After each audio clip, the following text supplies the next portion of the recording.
मुसलमानों की एक सियासी क़यादत बने, मुसलमानों का पॉलिटिकल रिप्रेजेंटेशन बढ़ेगा तो मुसलमान अपनी बात कर सकेंगे। और अगर आज बीजेपी इख्तिदार पर है तो इसमें कोई मुसलमानों का रोल नहीं है और उसमें अल्हम्दुलिल्लाह मजलिस का भी कोई रोल नहीं है। मैं तो हमेशा कह रहा हूं, जो हमारे लोग हम पर इल्ज़ाम लगाते हैं, मैं उनसे कहूं कि भाई आप ये फेसबुक पे लिख के, ट्विटर पे लिख के, अखबार में एक बयान दे के, किसी के घर में बैठ के आप बोल रहे हैं, भाई आप बैठ के मेरे सामने बात करो, मैं तैयार हूं आपकी बात को सुनने के लिए। आप वो भी करना नहीं चाहते। हम लोग 1930 के जर्मनी को देख रहे हैं और 1930 के जर्मनी में भी ऐसे ही हेट स्पीचेस शुरू हुए थे जूइश कम्युनिटी के खिलाफ। उसके बाद उन पर हमले शुरू हुए। फिर उसके बाद ये हुआ कि हिटलर को ये बात पसंद नहीं आई तो हिटलर ने कहा कि पिक्चर बनाओ यहूदियों के खिलाफ और ये बताओ कि ये यहूदी जर्मन नेशन के खिलाफ हैं। तो उसमें एक मशहूर पिक्चर बनाई गई थी इटर्नल जू के नाम से, जिससे यहूदियों पर हमले हुए। अब आप देख रहे एक पिक्चर बन गई द केरला स्टोरी, एक पिक्चर बन गई कश्मीर फाइल्स, अब एक कोई बनेगी और एक कोई बनेगी। आखिर में यह हुआ जर्मनी में कि क्रिस्टलनाक मूवमेंट हुआ, उसके बाद राइक्सटैग को जलाया गया। फिर दुनिया ने देखा कि 70 लाख यहूदियों को या तो गैस चैम्बर में डालकर या फिर उनको जेलों में डालकर या फिर ट्रेनों में डालकर उनको भगा दिया गया। तो ये हम 1930 में जो जर्मनी में हुआ, वो हम बदबख्ती हमारी ये है कि हम 2023 में हमारे उस वतन अजीज में देख रहे हैं जहां पर हमारे बुजुर्गों ने इस मुल्क को आज़ाद कराने के लिए क्या क्या नहीं किया। आज बरसर इख्तिदार जमात बीजेपी के पास 306 एमपी जरूर हैं, मगर उसमें एक भी मुसलमान नहीं है। आज उनके पास एक मुस्लिम मिनिस्टर नहीं है। हमारे मुल्क में मार्जिनलाइजेशन ऑफ मुसलमान तो हकीकत है, मगर इनविजिबल कर दिया जा रहा है मुसलमानों को पॉलिटिक्स से। बीजेपी तो खैर डिसाइड कर चुकी है कि हम मुसलमान को टिकट नहीं देंगे और देते भी नहीं है। दूसरे जो सेकुलर पार्टीज जो अपने आप को सेकुलर कहते हैं, वो मुसलमान का नाम लेने से डरते हैं। भाई आप नहीं पढ़ाएंगे तो फिर लाल किला के नरेंद्र मोदी बनाए जो 15 अगस्त के दिन खड़े होकर झंडा लहराते हैं। ये समझ में नहीं आया मेरे को आज तक। आप हिस्ट्री निकाल देंगे, हिस्ट्री से निकाल देंगे, ठीक है। आप हिस्ट्री से निकालेंगे तो क्या पढ़ाएंगे बच्चों को, क्या बोलेंगे जब बच्चा देखेगा लाल किला कौन बनाए?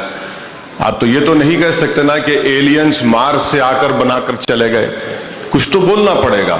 आप देख रहे हैं देश लाइव, देश की आवाज। आज हम इस मुकाम पर पहुंच चुके हैं कि आज बरसर इख्तिदार जमात बीजेपी के पास 306 एमपी जरूर हैं, मगर उसमें एक भी मुसलमान नहीं है। आज उनके पास एक मुस्लिम मिनिस्टर नहीं है।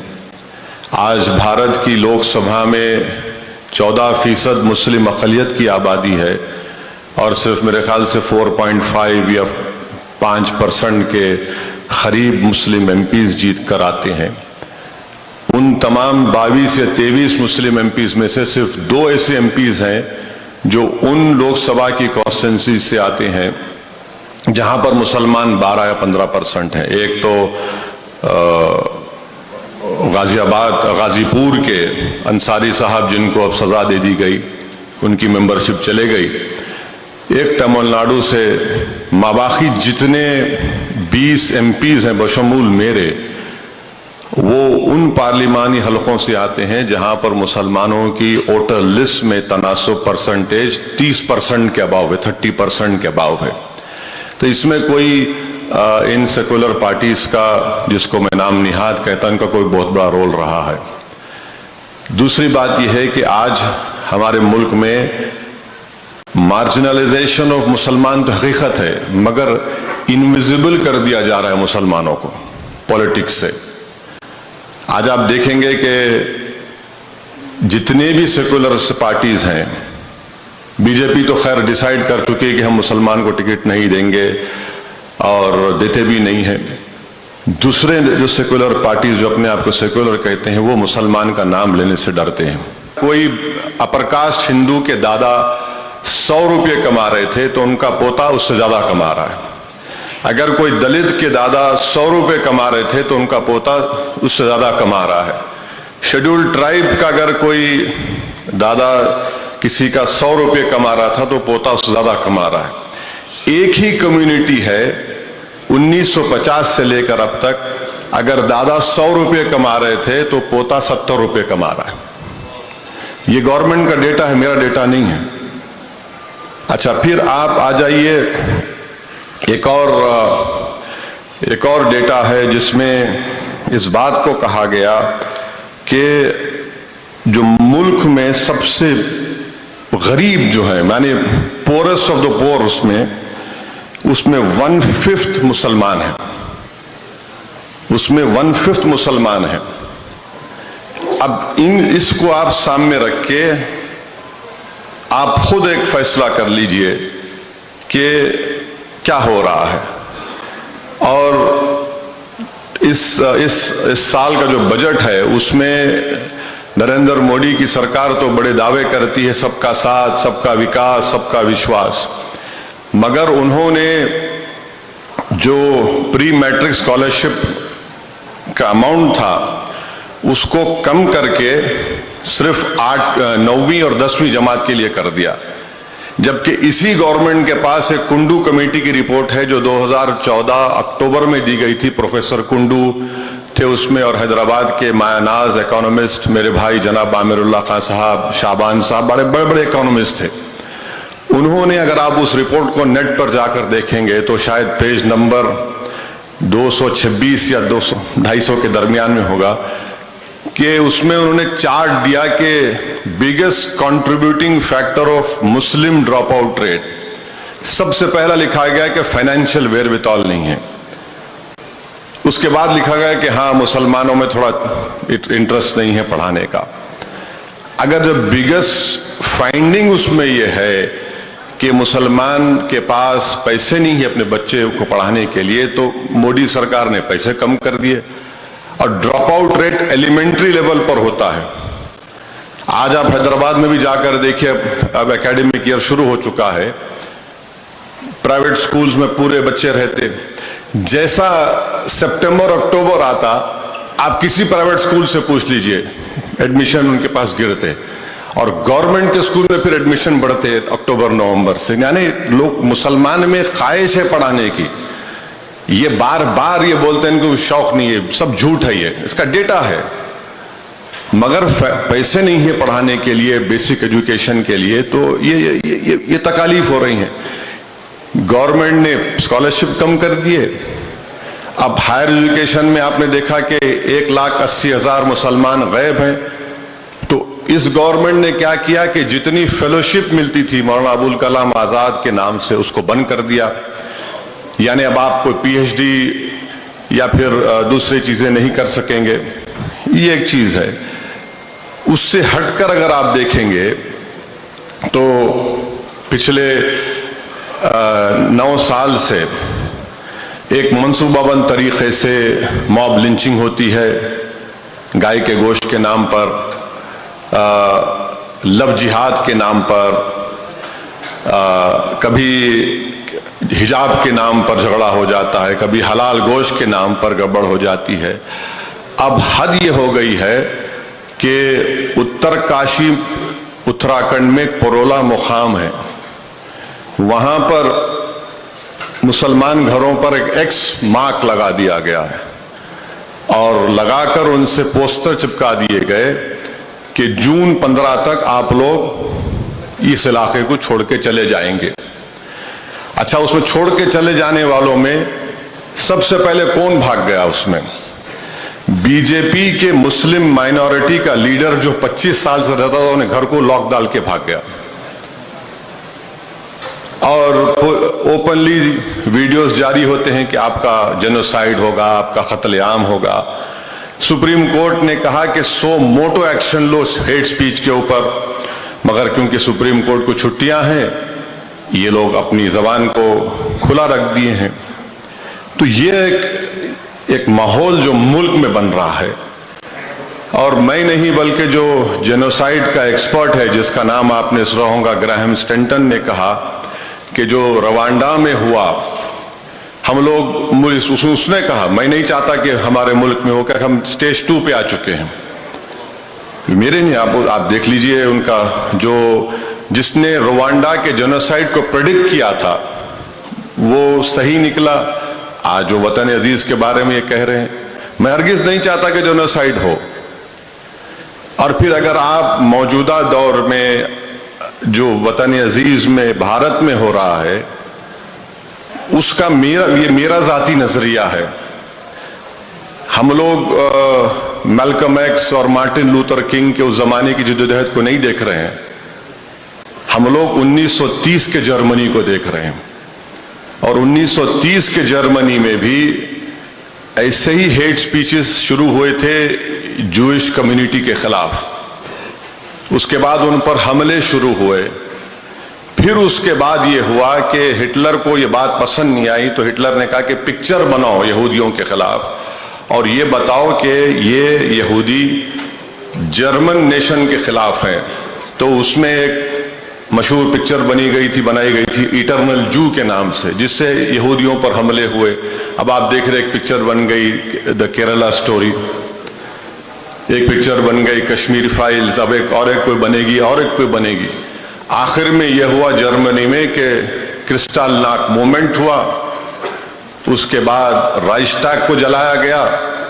फिर दुनिया ने देखा कि 70 लाख यहूदियों को या तो गैस चैम्बर में डालकर या फिर उनको जेलों में डालकर या फिर ट्रेनों में डालकर उनको भगा दिया गया।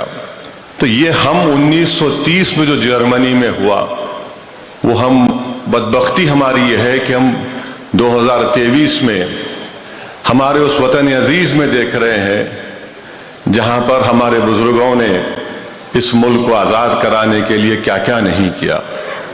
इस मुल्क को आज़ाद कराने के लिए एक कमज़ोर बादशाह ने ज़ईफ़ी में अपने दो बेटों के सर कटे हुए सरों को देखा।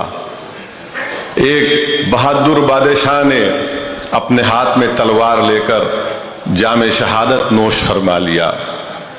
एक बहादुर बादशाह ने बंगाल की सरजमीन पर अपना सब कुछ लुटा दिया।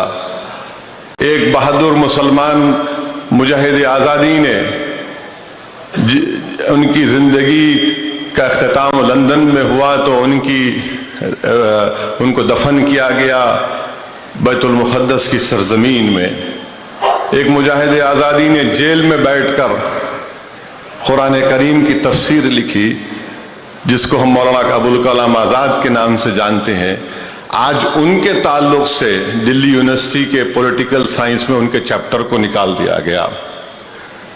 आज उस वतन अजीज के लिए हमारे लोगों ने क्या क्या नहीं किया, मुसलमानों ने।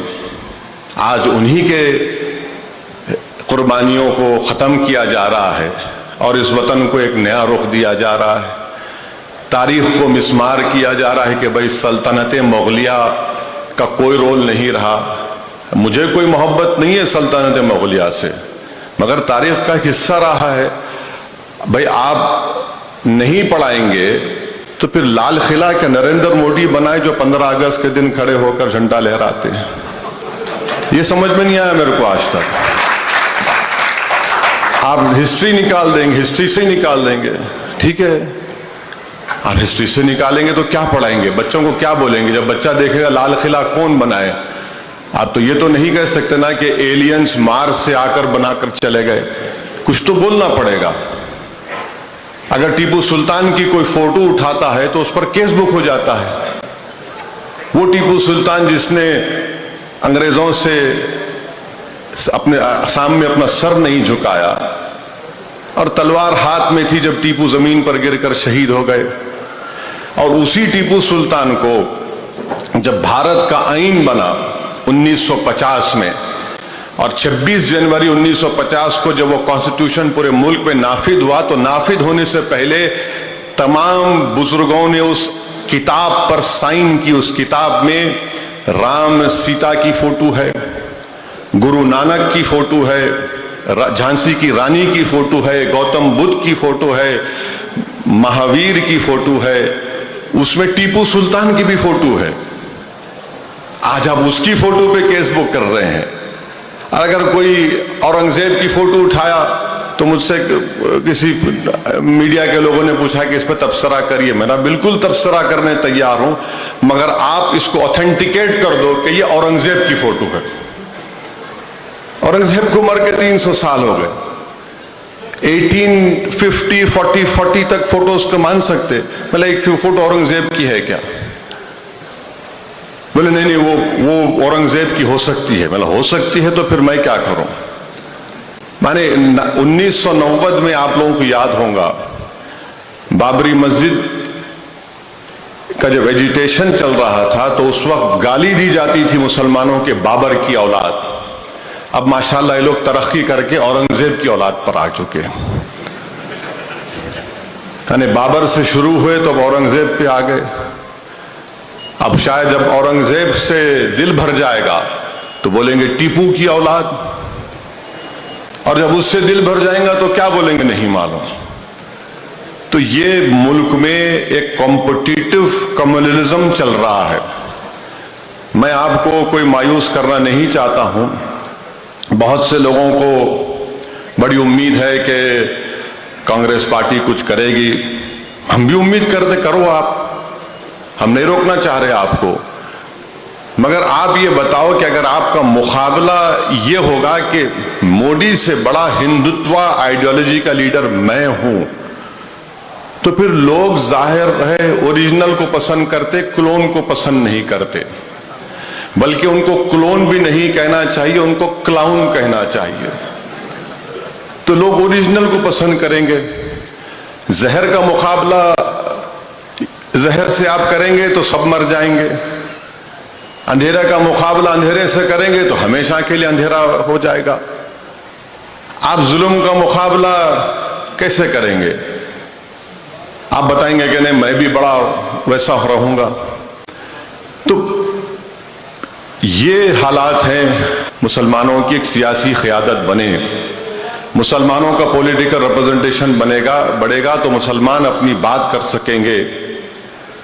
और अगर आज बीजेपी इख्तिदार पर है तो इसमें कोई मुसलमानों का रोल नहीं है, और उसमें अल्हम्दुलिल्लाह मजलिस का भी कोई रोल नहीं है। मैं तो हमेशा कह रहा हूं, जो हमारे लोग हम पर इल्जाम लगाते हैं, मैं उनसे कहूं कि भाई आप ये फेसबुक पे लिख के, ट्विटर पे लिख के, अखबार में एक बयान दे के, किसी के घर में बैठ के आप बोल रहे हैं, भाई आप बैठ के मेरे सामने बात करो।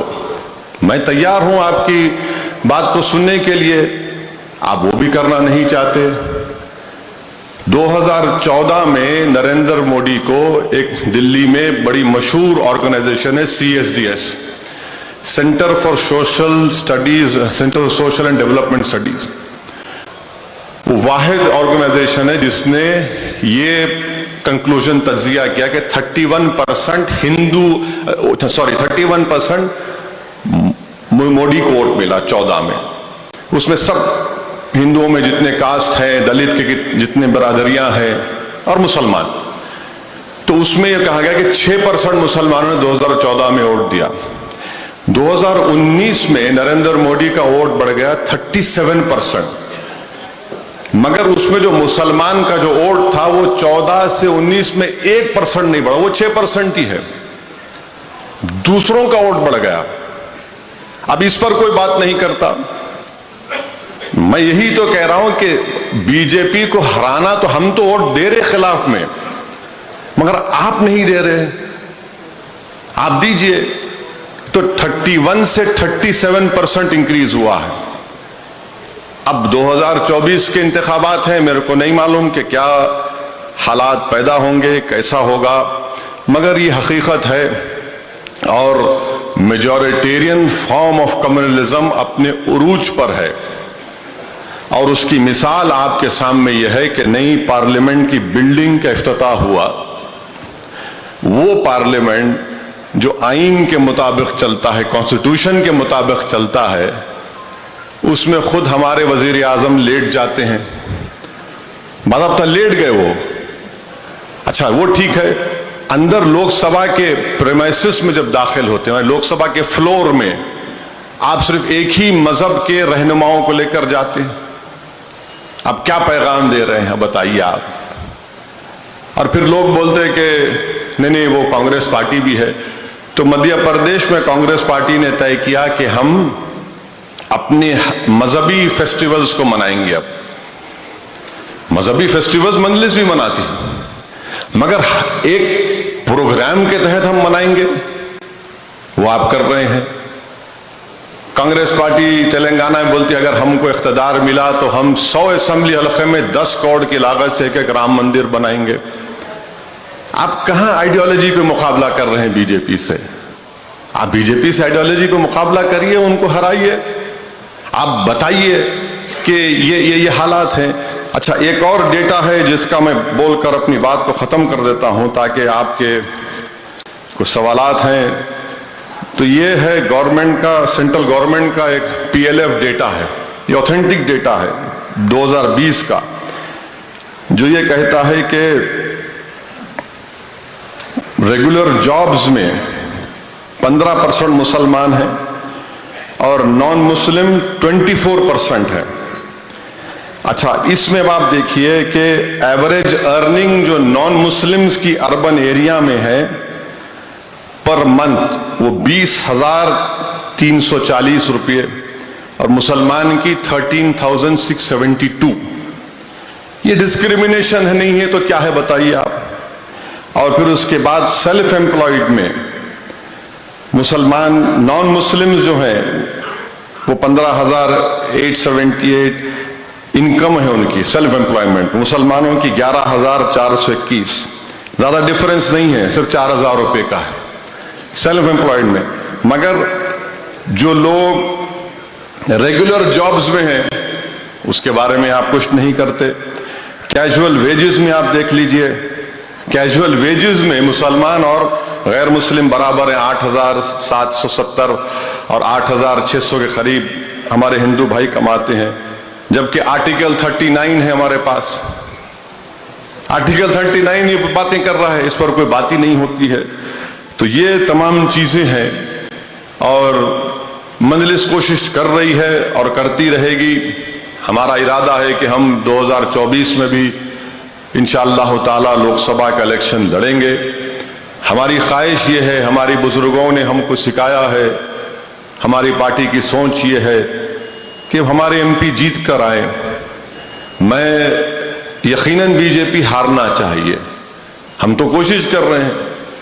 और हैदराबाद एक मिसाल है जहां पर चाहे पार्लियामेंट का इलेक्शन हो, असेंबली का इलेक्शन हो, बल्दिया का इलेक्शन हो, सब आकर हैदराबाद में मजलिस के खिलाफ सियासी मुहिम चलाते हैं और फिर उसके बावजूद भी अल्हम्दुलिल्लाह अल्लाह का करम होता है, अवाम उनको हरा देती है, दूसरी जगह पर जीत जाते हैं। तो तेलंगाना की हद तक तो हम कोशिश कर रहे हैं, मगर पूरे मुल्क में कैसे हालात होंगे, क्या होंगे, किस तरह से माहौल आगे बढ़ेगा ये मुझे नहीं मालूम। मगर इतना तो जानता हूं कि मुल्क की इकोनॉमी बहुत खराब है। भारत की इकोनॉमी अगर आप देखेंगे तो 2014 में जो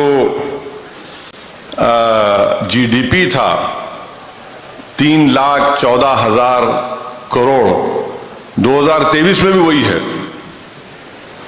एक इसलिए कि सुप्रीम लीडर साहब ने अचानक उनको एक ब्रेन वेव आया कि टीवी पे आके बोल दिया कि भाइयों बहनों 4 घंटे में लॉकडाउन।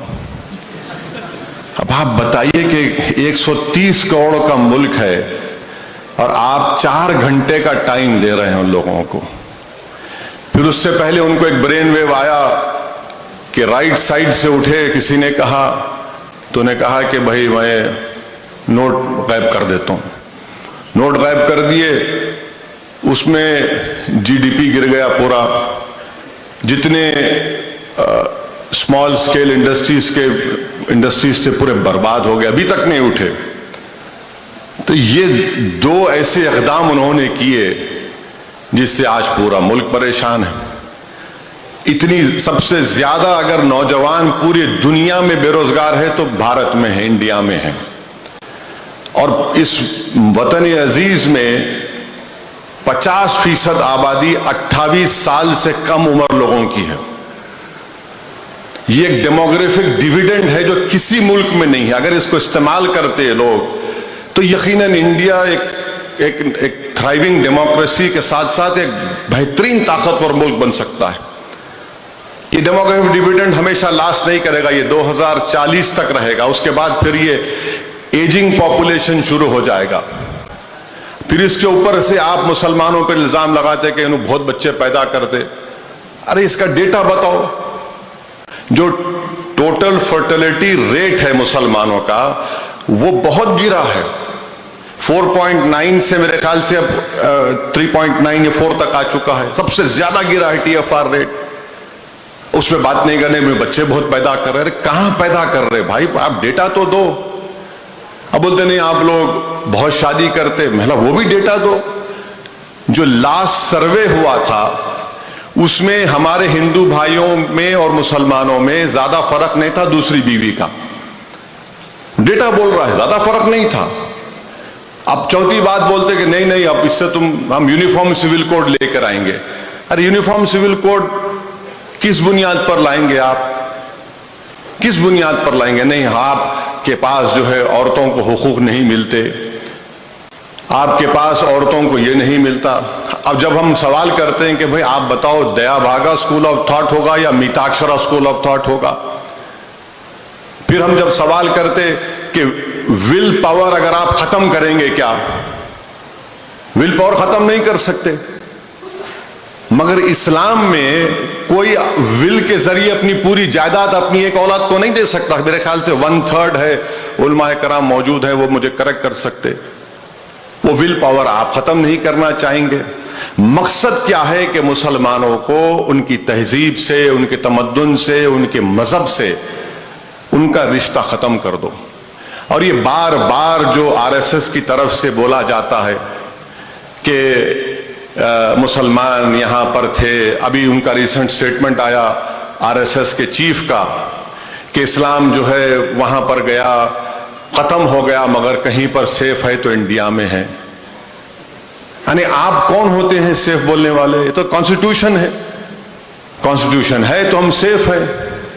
और फिर आप कौन होते हैं कि इन्वेडर्स बोलते हैं मुसलमानों को? अगर इन्वेडर्स हैं तो आर्यन इन्वेडर्स हैं। इस मुल्क में अगर ये इंडिया किसी का है तो ट्राइबल्स का है। एंथ्रोपोलॉजिस्ट ने प्रूफ किया है ये ट्राइबल्स का है और द्रविडियंस का है। खुद तिलक जितने बड़े लीडर हैं उन्होंने कहा कि हम ब्राह्मण लोग जो है आर्टिक से आए थे, आर्टिक से, ऑन रिकॉर्ड उन्होंने कहा। आप इन्वेडर बोलते, पर इन्वेडर तो सब बन चुके हैं। अब RSS बीजेपी औरंगजेब जिम्मेदार है, अकबर जिम्मेदार है, बाबर जिम्मेदार है। अरे भाई आप कहां जा रहे हैं? और अगर वो जिम्मेदार है तो मैं कैसे जिम्मेदार हूं? हमारा उनसे क्या ताल्लुक है? जब आजादी की लड़ाई लड़ी जा रही थी तो उस वक्त सब बातें नहीं की गई थी, मगर आजादी का अमृत उत्सव भी मनाएंगे और फिर इन तमाम चीजों को वो भी कर देंगे। और आपको जान के हैरत होंगी कि हमारे वजीर आजम साहब ने बंबई में एक बहुत बड़े अस्पताल की इनॉग्रेशन में कहा कि प्लास्टिक सर्जरी और स्टेम सेल रिसर्च 5000 साल पहले भारत में आ चुका था। नहीं मालूम था मेरे को। 5000 years ago प्लास्टिक सर्जरी और स्टेम सेल रिसर्च 5000 years पहले आ चुका था। और कोविड में लाशें गंगा में बह रही थी, नहीं मालूम था। नहीं, रोज एक नया इंकशाफ होता है, रोज एक नई नई बातें होती हैं। तो ये स्टेट ऑफ अफेयर्स है। तो मैं इसी पर अपनी बात को मुकम्मल करता हूं।